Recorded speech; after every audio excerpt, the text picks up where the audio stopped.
చదువుతున్నప్పుడు, కుమారుడా పాపలు నిన్ను ప్రేరేపింపగా చెప్పండి ఒప్పకము. ఆ భయభక్తులకు అనుకున్న వారు ఒప్పుకోరండి. నాకు యోసేపుని మీరు చూడండి. ఆంటీ గారు ఎన్ని ఆఫర్లు ఇచ్చారండి యోసేపు గారికి. ఫుడ్ ఇస్తాను, బెడ్ ఇస్తాను, డబ్బు ఇస్తాను. మనమైతే ఏమందని చెప్పండి. అమ్మ లేరు, నాన్న లేరు, నాన్న వాళ్ళు లేరు, అన్నయ్య లేరు. దేవా, ఈ ఒంటరి వాడిని ప్రేమించడానికి నువ్వు నీ ప్రేమను ఈ విధంగా చూపెట్టినావా? Praise God. ఎవరిని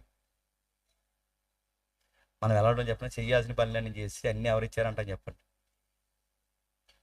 యోసేపుకి జ్ఞానం లేని ప్రార్థన చేయలేదు. యోసేపు జ్ఞానం లేని పని చేయలేదు.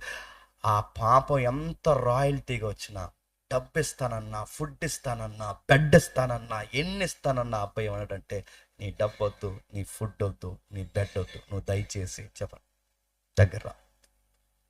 పారిపో నాయన, నీ పాదాలు ముందుకేయకుండా వెనక్కి పారిపోండి. యోసేపు అంత బ్రైట్గా ఎలా ఆలోచించినట్టు మీరు చెప్పండి. ఆ అబ్బాయికి ఏమది చెప్పండి. అమ్మా తల్లి, నీకు విషయం చెప్తున్నాను. నేను భయపడుతున్నది మీ ఆయనకి కాదు, నేను భయపడుతున్నది నీకు కాదు, నేను భయపడుతున్న ఐగుప్తి చట్టాలకు కాదు, నేను భయపడుతుంది ఎవరికి చెప్పాను. ఇవి చెప్పండి. యోసేపునంత ప్యూర్గా, క్వాలిటీగా, ఆ యవనస్తునంత రాయల్టీగా కట్టింది ఏంటి చెప్పిన? దేవుని యందలి భయభక్తి.